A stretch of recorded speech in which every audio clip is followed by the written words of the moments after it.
बच्चों, हम लोगों का बेसिक मैथमेटिक्स का जो टॉपिक है वो लगभग खत्म हो चुका था।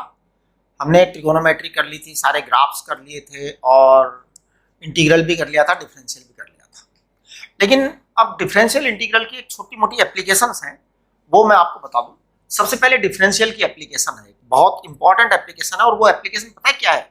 फिजिक्स में भी काम आएगी, केमिस्ट्री में भी काम आएगी, मैथ्स में भी काम आएगी, तीनों सब्जेक्ट में काम आएगी। हाँ जी, that is called as maxima minima theorem.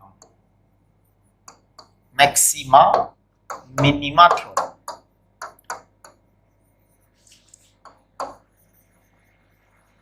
ये आपकी जो है ना, ये थ्योरम ऐसी है कि आपको हर जगह काम आएगी। मैथमेटिक्स में बहुत ज्यादा काम आएगी, फिजिक्स में बहुत ज्यादा काम आएगी, केमिस्ट्री में भी काम आएगी। तो देखिए, इस थ्योरम का सबसे पहला स्टेटमेंट कि अगर हमारे पास कोई फंक्शन है एक्स का, y equal to some function of x. अब ये y equal to some function of x है, हमें इस y की मैक्सिमम या मिनिमम या दोनों वैल्यूज चाहिए। ठीक है, y की मैक्सिमम वैल्यू क्या हो सकती है, मिनिमम वैल्यू क्या हो सकती है, दोनों वैल्यू चाहिए हमको। तो हम क्या करेंगे वो देखो। सबसे पहला स्टेप होगा, स्टेप नंबर 1, आप फर्स्ट स्टेप में dy अपॉन dx निकालेंगे और dy अपॉन dx को जीरो पुट करेंगे। तो dy अपॉन dx को जब आप जीरो पुट करेंगे तो इसको जीरो पुट करने के बाद you will get some value और वैल्यूज ऑफ x। आप मेरी बात ध्यान से सुनिए, मैक्सिमा मिनिमा थ्योरम का सबसे फर्स्ट स्टेप बता रहा हूं मैं आपको कि dy अपॉन dx आप निकालेंगे, dy अपॉन dx को जीरो पुट करेंगे। जीरो पुट करने के बाद आपके पास x की कुछ वैल्यू या वैल्यूज आएंगी। अब वैल्यू आए तो इसका मतलब एक चीज है, मैक्सिमा आएगी या मिनिमा आएगी। वैल्यूज आए तो इसका मतलब दोनों आ जाएंगे। ठीक है, अब आप देखो कि ये आपका फर्स्ट स्टेप कंप्लीट हो गया। सेकंड स्टेप में आप क्या करेंगे, जो डिफरेंशियल किया था उसको एक बार और डिफरेंशियल करेंगे। That is called as second differential. It is the first differential, it is second differential, कि डिफरेंशिएटेड क्वांटिटी को और डिफरेंशिएट कर दिया एक बार, है ना। अब ये जो भी वैल्यू आई है इसमें आप x की वैल्यू पुट करेंगे, है ना, व्हाट एवर कम्स। आप x की वैल्यू पुट करेंगे, है ना। If it is positive, if it is positive, then y will be minimum, y will be minimum।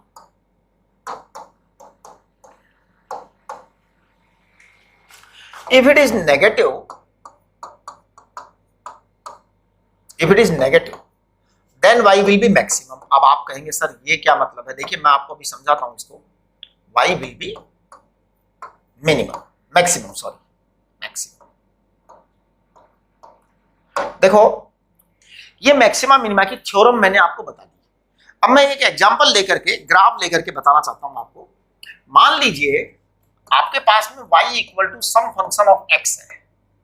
अब इसका ग्राफ मान लो ऐसा है, मान लीजिए ग्राफ ऐसा है ना, मान लो ये ग्राफ है। ठीक है, अब मैंने जानबूझ करके ऐसा ग्राफ लिया है जिससे आपको दोनों समझा सकूं। अब देखो, मैक्सिमम यानी यहां पर टॉप, मिनिमम यानी यहां पर एकदम बॉटम, करेक्ट। अगर आप ये दोनों चीजें देखते हैं तो मैक्सिमम पर स्लोप जीरो है, मिनिमम पर भी स्लोप जीरो है। यानी कि मैक्सिमा या मिनिमा वाले जो पॉइंट होते हैं वहां पर स्लोप जीरो आती है, पहला नियम, है ना।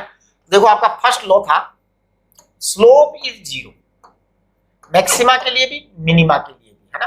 तो देखिए, फॉर मैक्सिमा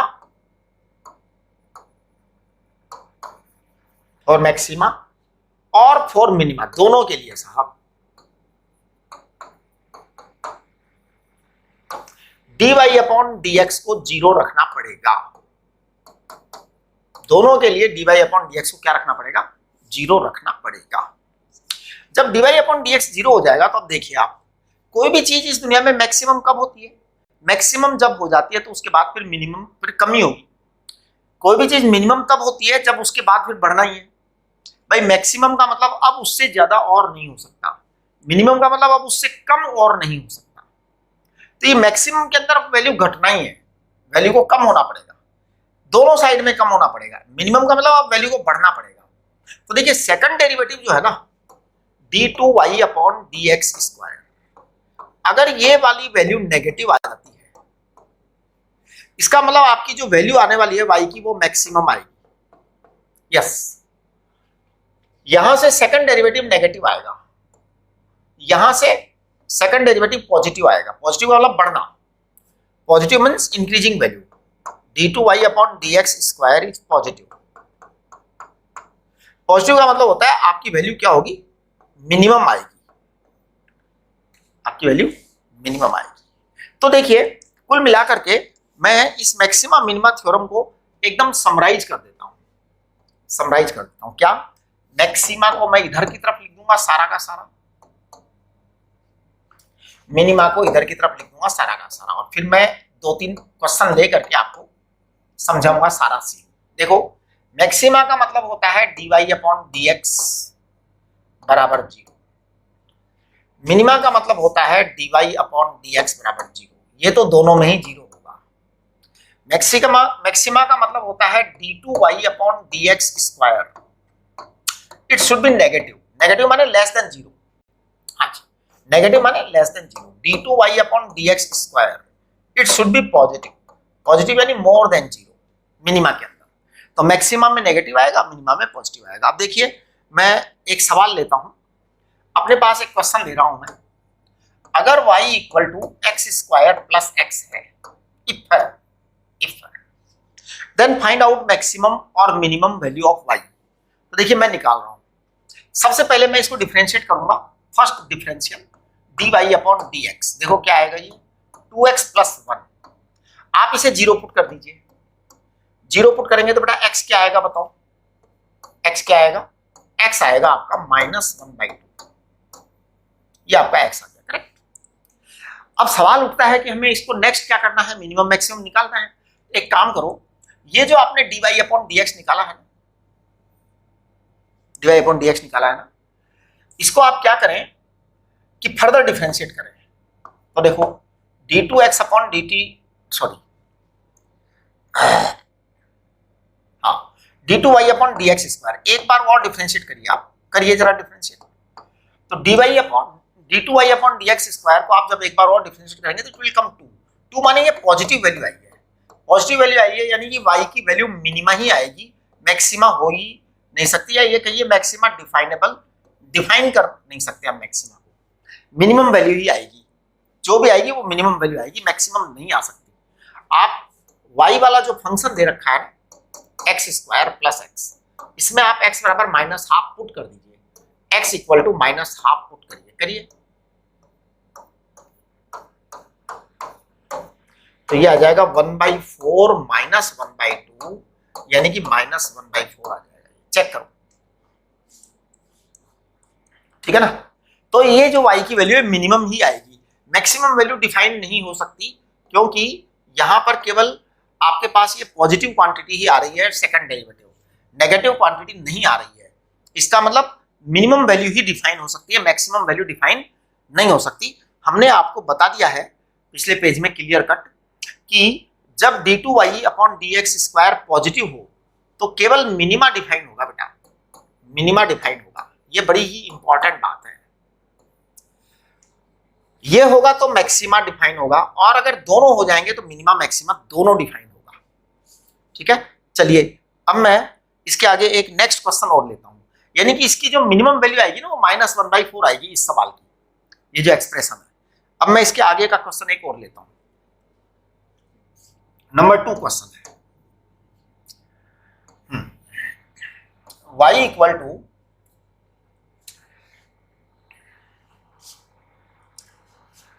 एक मिनट जरा, मैं क्वेश्चन जो उठाता हूं ना वो एक काम करता हूं ना, आपकी डीपीपी में से ही ले लेता हूं। एक मिनट, डीपीपी जो है आपके पास में डीपीपी 1, डीपीपी 2, डीपीपी 3 तीनों है आपके पास, है ना। हाँ, तो मैं एक एक्सप्रेशन में ले लेता हूं कहीं से भी, है ना। हाँ, तो चलिए मैं उन्हें ये डीपीपी 1 में से क्वेश्चन नंबर 25 का एक्सप्रेशन ले रहा हूं खाली, मतलब समझने के लिए, है ना। तो देखिए क्वेश्चन नंबर 25 है ये डीपीपी 1 में, आप देख लीजिए, मैं यहां लिख देता हूं डीपीपी 1 क्वेश्चन नंबर 25 का एक्सप्रेशन ले रहा हूं मैं, सवाल वो नहीं है, सवाल कुछ अलग है वहां पे, मैं केवल एक्सप्रेशन ले रहा हूं जिससे कि मैं उसके मिनिमम या मैक्सिमम वैल्यू निकाल पाऊं। तो देखिए आपको ये दे रखा है t³ -5/2 t² प्लस 60+1, ऐसा ही है शायद, है ना? हाँ ये है। अब देखिए इसकी मैक्सिमम और मिनिमम वैल्यू निकालनी है मुझे, तो I am trying to find out maximum and minimum value. सबसे पहले मैं फर्स्ट डेरिवेशन करूंगा, फर्स्ट डिफरेंशियल, तो dy/dt निकालिए, करिए टाइम के रेस्पेक्ट में डिफरेंशियल। तो टाइम के रेस्पेक्ट में डिफरेंशिएट करेंगे तो यहाँ पे t² आएगा बेटा, यहाँ पे टाइम के रेस्पेक्ट में तो 5t आएगा और वो 6 आ जाएगा, करेक्ट। जब मैं इसको सॉल्व करूंगा तो इसको मैं 0 पुट करूंगा, इसको 0 पुट करते ही मेरे पास में टाइम की 2 वैल्यूज आएंगी, टाइम की एक वैल्यू आएगी 3 एंड एक वैल्यू आएगी 2, 2 वैल्यूज आ गई टाइम की, करेक्ट। अब हमारे पास टाइम की 2 वैल्यू आ गई, इसका मतलब हो सकता है एक मिनिमम के लिए हो, एक मैक्सिमम के लिए हो। सवाल ये उठता है मिनिमम के लिए है या मैक्सिमम के लिए है, पता कैसे लगेगा? इसके लिए मैं सेकंड डिफरेंशियल करूंगा, तो मैं एक बार और डिफरेंशिएट कर रहा हूं इसी क्वांटिटी को, same quantity going to be differentiated again once again. तो देखो ये क्या आएगा 2t, ये आएगा -5, ये 2t -5 आया साहब, ठीक है। अब देखो यहां पर दो घटनाएं घटित होंगी, दो घटनाएं घटित होंगी। आप एक बार ऐसा करें, take put t equal to 3, जब आप t इक्वल टू 3 रखेंगे ना तो देखो d2y/dt² क्या आएगा, सेकंड डिफरेंशियल की वैल्यू क्या आएगी? हाँ जी 2t -5 है, 2t -5 है, यानी कि 2 इंटू t यानी कि 3 -5, 6 -5 यानी कि +1 आया है, +1 आया यानी ये पॉजिटिव है, पॉजिटिव है, इसका मतलब इसके करस्पॉन्डिंग मिनिमम वैल्यू आएगी साहब। ये मिनिमा का पॉइंट है, ये मिनिमा का टाइम है, यानी t इक्वल टू 3 सेकंड पर मिनिमम वैल्यू आएगी वहां पर, अगर टाइम है तो, ये अगर ये टाइम है तो, है ना? यहां तो टाइम ही है क्वेश्चन में। तो चलिए अब आप जो है put t equal to 2, t equal to 2 पर पुट करिए, तो देखो d2y/dt² क्या आएगा, 2 इंटू 2 -5 यानी -1 आया, -1 यानी नेगेटिव वैल्यू आ गई आपके पास, नेगेटिव वैल्यू आ गई यानी यहां पर मैक्सिमा आएगा, गारंटी से मैक्सिमा आएगा। चलिए हम जरा एक बार कैलकुलेशन कर देते हैं कि t equal to 3 and t equal to 2 इस फंक्शन के अंदर रख कर देखते हैं, ठीक है? हाँ जी रख करके देखते हैं, ठीक है। चलो मैं इधर की तरफ रख देता हूं इस फंक्शन में, t equal to 3 and t equal to 2 मैं रख रहा हूं, देखना ये लो जी, यहां पे रख रहा हूं। सबसे पहले मैं t इक्वल टू 3 रख रहा हूं, देखते हैं y की वैल्यू क्या आती है। y इक्वल टू आप चेक करना, 3 3 या 20, फिर ये 9 आ जाएगा, 9 माइनस आपने t इक्वल टू 3 रखा तो यहाँ पर 9 आएगा 45/2 यानी 22.5 आएगा, प्लस 18 + 1 ऐसा आएगा ये, है ना? अब आप चेक करना जरा ये कितना आ रहा है, 18 + 1 19, 22.5 यानी 3.5, 9 - 3.5 5.5 आ जाएगा। देखिए ये आपका y इक्वल टू 5.5 आ गया जब हमने t इक्वल टू क्या रखा, 3 रखा। चलिए अब जरा t इक्वल टू 2 रखते हैं एक बार, पुट t इक्वल टू 2, तो देखना y क्या आएगा, क्या आएगा जी y बराबर t इक्वल टू 2 रखो, 2⁻3 यानी 8/3 माइनस, फिर आप 2⁴ रखा तो कितना आया, 10 आ जाएगा, है ना? +12 + 1 आप चेक करिए, ये आ जाएगा 13 आएगा ना, 13 - 10 तो 3 आ जाएगा, 8/3 + 3 यानी कि 17/3 आ गया बेटा। 17/3 डिवाइड करो जरा, ये आएगा 5.666, ये आया।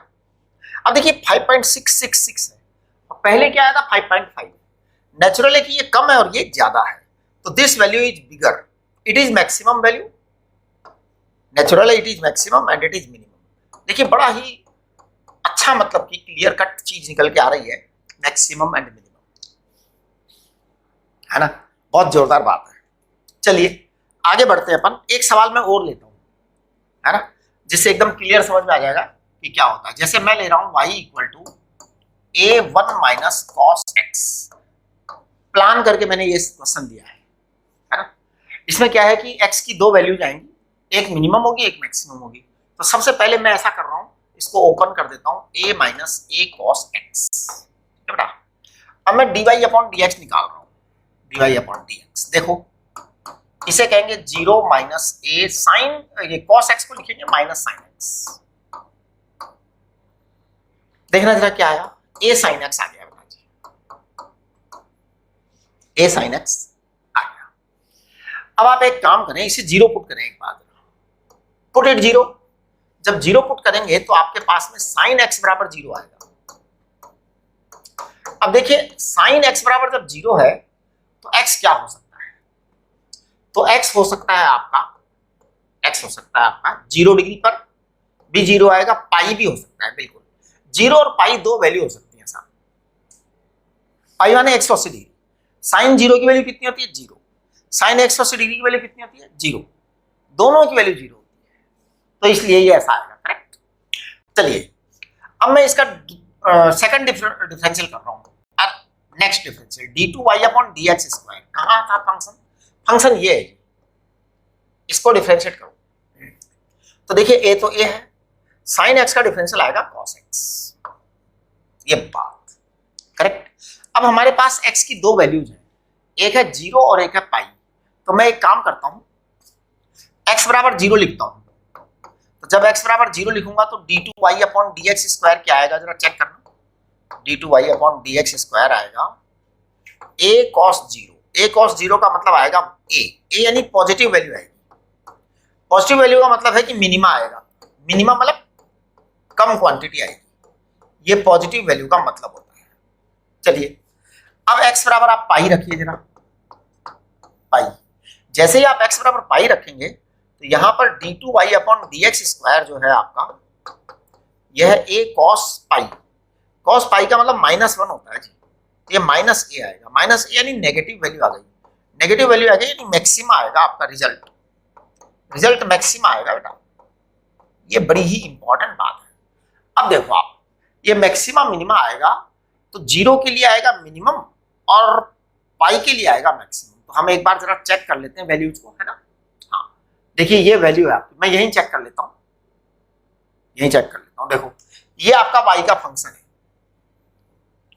आप एक बार x बराबर 0 लिखें तो देखो y बराबर आ रहा है a1 माइनस x बराबर 0 लिखिए 0, x बराबर 0 लिखेंगे तो 1 हो जाएगा। तो इसका मतलब ये 1 0 आ गया, y 0 आ गया जी, y क्या आ गया, 0 आ गया। चलिए अब आप y बराबर a1 minus cos x, 1 minus cos x को लिखिए कॉस पाई। जैसे ही आप ये करेंगे तो a1 माइनस -1 यानी ये 2a आ गया। देखो जी ये मैक्सिमम आ गया। तो हमारी जो बात थी कि भैया x बराबर 0 लिखोगे तो मिनिमा आएगा, तो ये मिनिमम है, मिनिमम आया है ना। और जब आप ये लिखेंगे तो ये मैक्सिमा आएगा, ये मैक्सिमा आया है बिल्कुल।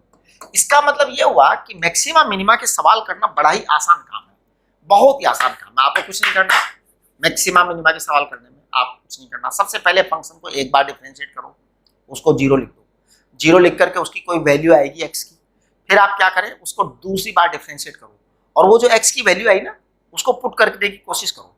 तो या तो पॉजिटिव आएगा या नेगेटिव आएगा। अगर नेगेटिव आया इसका मतलब जो आपका आंसर आने वाला है वो मैक्सिमा आएगा, अगर पॉजिटिव आया तो जो आपका आंसर आने वाला है वो मिनिमा आएगा, ये पक्का मान करके चलिए। तो ये मैक्सिमा मिनिमा थ्योरम की बात पूरी हो गई। और बहुत सारे क्वेश्चंस हैं वो आपके डीपीपीज में है, जब हम डीपीपी करेंगे तो आपको समझ में आ जाएंगे। अब हम इंटीग्रेशन की बात करते हैं। देखिए इंटीग्रेशन में हम बहुत कुछ आपको बता चुके हैं और जितने मतलब की चीजें हैं सब बता चुके हैं, यानी अब कोई खास चीज बची नहीं है। लेकिन इंटीग्रेशन में एक चीज बची है, वो बची है डेफिनिट इंटीग्रल। क्या होता है जब आप इंटीग्रल पर लिमिट नहीं लगाते हैं तो वो इनडेफिनिट इंटीग्रल होता है, और जब आप उस पर लिमिट लगा देते हैं तो डेफिनिट इंटीग्रल हो जाता है। देखिए कोई खास बात नहीं है, इनडेफिनिट और डेफिनिट में क्या अंतर है ये मैं आपको बताना चाहता हूं। मैं छोटे छोटे एग्जांपल लेकर के बताऊंगा, है ना। मान लीजिए y बराबर है x स्क्वायर, ठीक। अब आप लिखते हैं y बराबर एक्स स्क्वायर, आप लिखते हैं इंटीग्रेशन y dx। इसका मतलब एक्स स्क्वायर dx हो गया। एक्स स्क्वायर dx को आप लिख देते हैं x की पावर 3/3 प्लस कांस्टेंट। जब आप ये इंटीग्रेशन कांस्टेंट लगाते हैं तो ये कहलाता है इनडेफिनिट इंटीग्रल। क्या कहलाता है? ये इनडेफिनिट इंटीग्रल। लेकिन अगर इसी इंटीग्रल को हम डेफिनिट बना दें तो देखिए डेफिनिट कैसे बन जाएगा, y dx। अब आप पता है इस पे क्या करें, कुछ लिमिट लगा दें, अपर लिमिट लोअर लिमिट कुछ लगा दें, कुछ लगा दें। देखिए मैं ऐसा करता हूं, इस पर लिमिट लगा देता हूं मैं इसको ऐसा करता हूं 1 से लेकर के 4 तक ले जाए, 3 तक ले जाए, 3 तक ले जाते हैं, चलो 1 से लेके 3 तक, ठीक है ना। अब देखना क्या करेंगे, अब आपको पता है क्या आएगा, इंटीग्रेशन तो बिल्कुल ऐसा का ऐसा ही आएगा, यानी कोई फर्क नहीं पड़ेगा। इंटीग्रेशन तो एकदम ऐसा ही आएगा आपका, ये x³ ही आएगा, x³ ही आएगा। लेकिन अब आपकी लिमिट लग जाएगी 1 से 3, यानी कि अब कांस्टेंट ऑफ इंटीग्रेशन की आवश्यकता नहीं रहेगी। अब देखो क्या होगा, ये 1/3 है ना, इसको तो आप बाहर निकाल दीजिए। अब इस x की जगह एक बार 3 रख दो, x की जगह एक बार 3 रख दो, put 3 at place of x, put 3 at place of x minus 1 at place of x। ये कितना आ जाएगा, ये आ जाएगा आपका 3 3 27, हाँ 27 माइनस 1, यानी कि ये आ जाएगा 26/3 आंसर। ये आपका डेफिनिट इंटीग्रल हो गया। डेफिनिट इंटीग्रल माने integration with limit, integration with limit. अब देखो डेफिनिट इंटीग्रल का एक एग्जांपल और लेता हूं मैं। मान लीजिए आपको y इक्वल टू दिया हुआ है cos x। अब आप इसका इंटीग्रेशन करना चाहते हैं, तो इंटीग्रेशन करना चाहते हैं cos x dx। अगर आपने बिना लिमिट लगाए किया है तो फिर आपका ये आ जाएगा sin x प्लस c, कोई कांस्टेंट ऑफ इंटीग्रेशन आएगा। लेकिन अगर आप लिमिट लगा देंगे इसके ऊपर तो फिर आप लिमिट की कैलकुलेशन करेंगे। देखिए कैसे, इसको डेफिनिट कहते हैं कि cos x dx, ठीक है जी। इसकी लिमिट लगा रहा हूं मैं इसकी लिमिट लगा रहा हूं π/6 से लेके π/2 तक, π/6 से लेके π/2 तक, ऐसा कर रहा हूं मैं।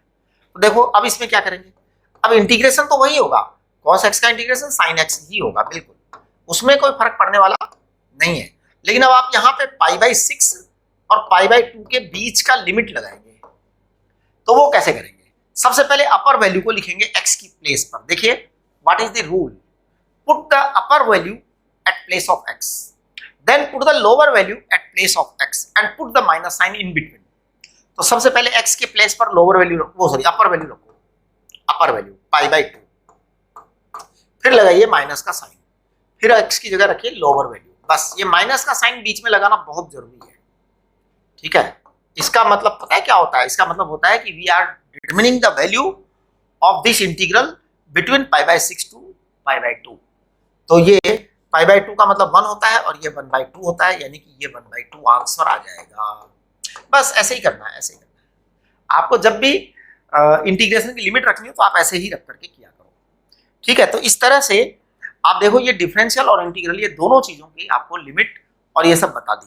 कुछ इंटीग्रल के बारे में और कैलकुलेशंस हैं, जैसे how to calculate area of a circle, how to calculate surface area of sphere, how to calculate volume of sphere, ये सब मैं आपको जूम सेशन में बताऊंगा, ठीक है। चलिए जी, तो ये आज के लिए काफी है। अब अगला जो हमारा लेक्चर आएगा वो यूनिट डायमेंशन पर आएगा। मैथमेटिकल टूल्स का काफी कुछ हो चुका, हमने बहुत अच्छी तरह से धीरे धीरे बहुत आराम से इसको कराने की कोशिश की है। इस टॉपिक को मैंने जानबूझ करके बहुत धीरे धीरे बहुत आराम से क्यों करवाया है, जिससे कि ये एकदम स्टेबल दिमाग में जाके बैठे, क्योंकि अब आपका जो है ना, हम एक्चुअल फिजिक्स जो है चालू करेंगे, तो अगला लेक्चर जो आपका आएगा वो यूनिट एंड डायमेंशन का आएगा, ठीक है। हाँ जी।